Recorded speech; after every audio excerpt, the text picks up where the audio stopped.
Nobody home.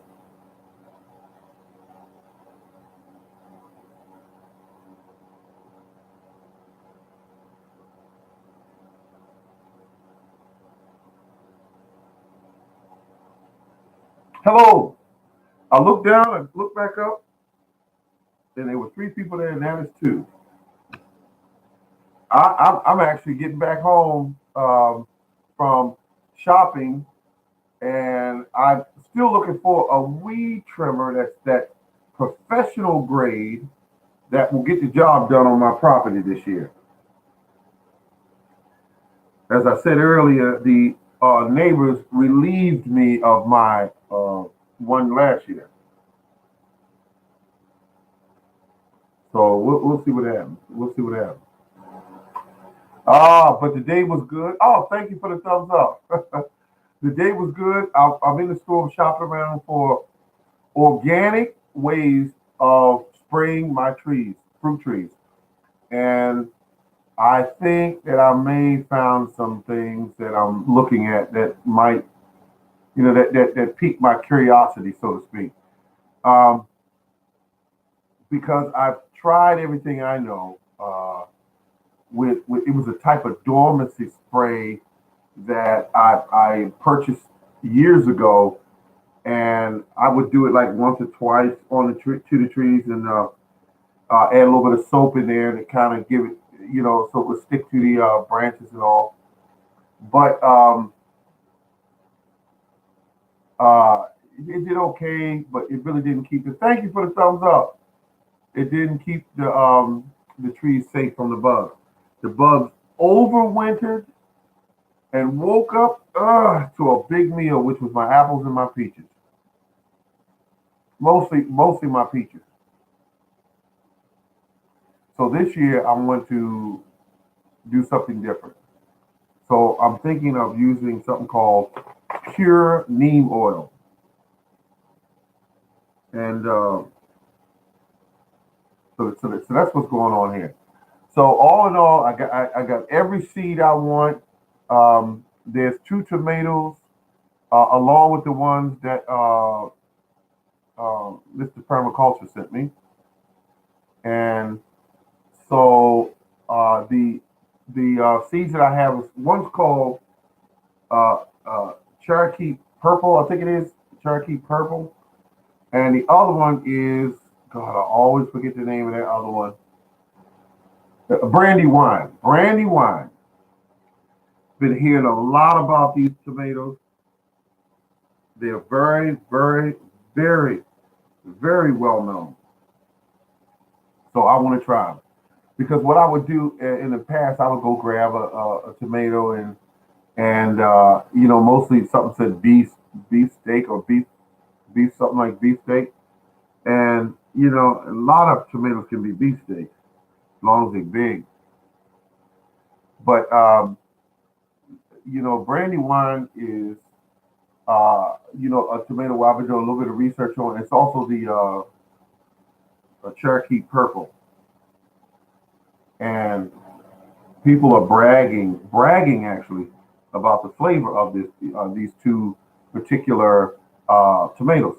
Now, this year I said to everyone, grow more, grow more, grow more.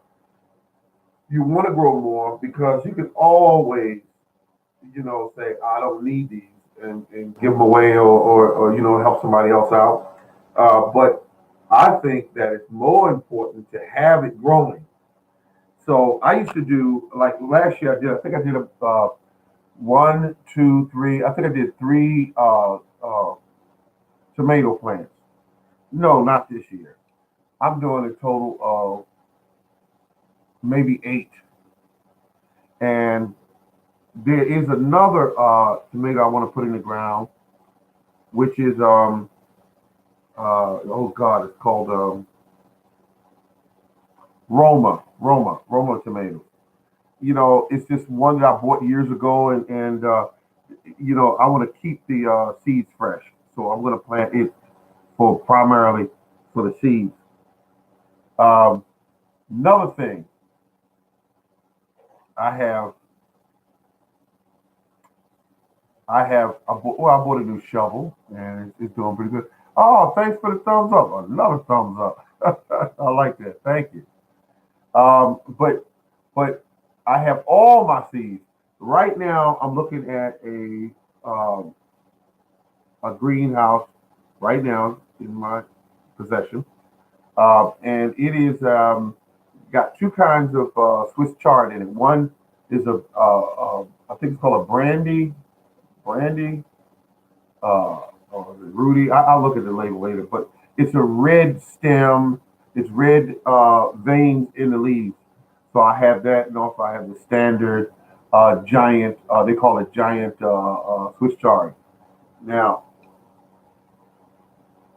soil is going to be key. Soil is going to be key. My whole focus right now is just getting the soil right for these plants. Now, I started out in fall. When all the leaves dropped, I left them there. When all the weeds started to bend down and drop to the ground, I left them there.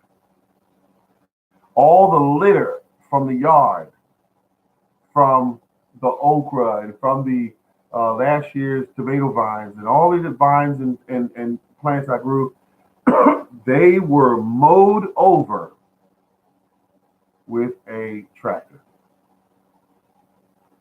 This will return their nutrients back to the earth. The weeds, especially, because they are specially designed with long tap roots, and they will go down deep enough to pull up the nutrients that I want to be in my soil. And that's the whole job. I do not look at weeds ever again in life as a problem. I know what weeds are now. Weeds benefit your soil, and that's why I use them. They benefit your soil. They grow, they die, they leave openings in the soil, they grow, they pull nutrients up from deep down, and that's the reason why weeds are just for good morning, lack of because you don't may not know the name of it or what it's good for, but basically it is a plant that grows in that area where you live or where you working at in the garden, and its primary job is to heal your soil. That's all it does. And depending on what's wrong with your soil, you'll get certain types of weeds in certain areas. You never get usually the same weed all over. You get different types of weeds everywhere because they only go where their needs are going to be met. So weeds cover the ground. Good morning, good morning, good morning. People are stacking up a little bit right now, and it's because it now here in Maryland right now. Let me tell you like this, folks. I was worried this morning because sometimes I have a pipe in my house, and it was 8 degrees last night, and I said, "Oh my goodness," because I usually leave the water dripping a little bit, but you know, overnight so that it doesn't, so the water pipes don't freeze. So now I'm in a situation where I have to pay attention to that because last night, excuse me, and tonight are going to be basically the same temperatures. And I don't need any frozen pipes in this house because plumbers can be quite costly and they get a lot of work when they start dipping down to 20 and 8 degrees and things like that. They get their money. They make that money. Your plants, when the ground freezes and contracts and expands, it tears up roots onto your plants. That's what it does. So it's important that you always try to keep those fruit bushes and those trees mulched so that you don't so that they can stay warm enough so that the ground doesn't tear the roots up. Expand and contract, and it breaks roots, feeder roots, and all kind of other roots. So make sure you keep an eye on that. Make sure you do that. My thing is this, folks. Spring is around the corner. Make your plans. Get your products now. Don't wait until you get right into spring and summer, and you fighting those lines, and they're telling you they're out of this, they don't have that, they ordered it, it should be there in 2 weeks. You don't have time to do like that because when it comes time to put your tomatoes in the ground, and let's say there's a certain fertilizer you like that's actually marked giant tomatoes, let's say for instance, and they don't have it, so you got to pick something else out that may or may not be as good, or may not make you feel as confident a grower as getting exactly what you want. So try to keep that in mind. All my stuff is I have, God, I don't know how many. I didn't do a lot to this year. I have 15 bags of cow manure on my property, and they're frozen solid. Frozen solid. And I use some of the cow manure for my seedlings.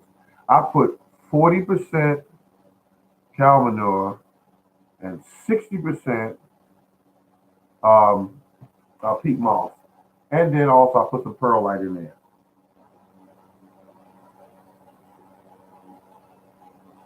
I try not to grow my plants in a very heavy seed starter mix. Just like what they make at the stores. They have a really light pack. All it is peat moss and perlite, and you pay an arm and a leg for it because they mixed it for you. I don't do that. I take $11, get the big bulk size of peat moss because I use it throughout the year, and then I go get me a large bag of peat moss and also get a large bag of vermiculite. And I mix the two together if I feel like it. If I don't, I just use one or the other. So once I do that, I have my seed starter mix. My seed starter mix. I dampen it. I add it to my cups, and I'm in business. And I save money because I can literally do hundreds of plants for that small amount of money, as opposed to buying one little bag that's about maybe 2.5 pounds, for about the same amount as I buy a whole big bale of peat moss for. Well, folks, this has been the Morning Garden. I want to thank each and every one of you for stopping by. I just had to get it off my chest. Work on your soil. Definitely do that. The rest will come, but make certain that. Oh, thank you very much. Thank you. Thank you very much. I just want to see everyone do well. I want to see big, bountiful gardens. I want to see that in the videos. And you can do it, but you concentrate on the soil. The soil. Try not to disturb it too much. And always try to keep your soil covered. Whether you use mulch or wood chips or leaves, make sure you do get it done, folks. Cover your ground. That'll protect your soil. This has been the Morning Garden, folks. Thank you very much.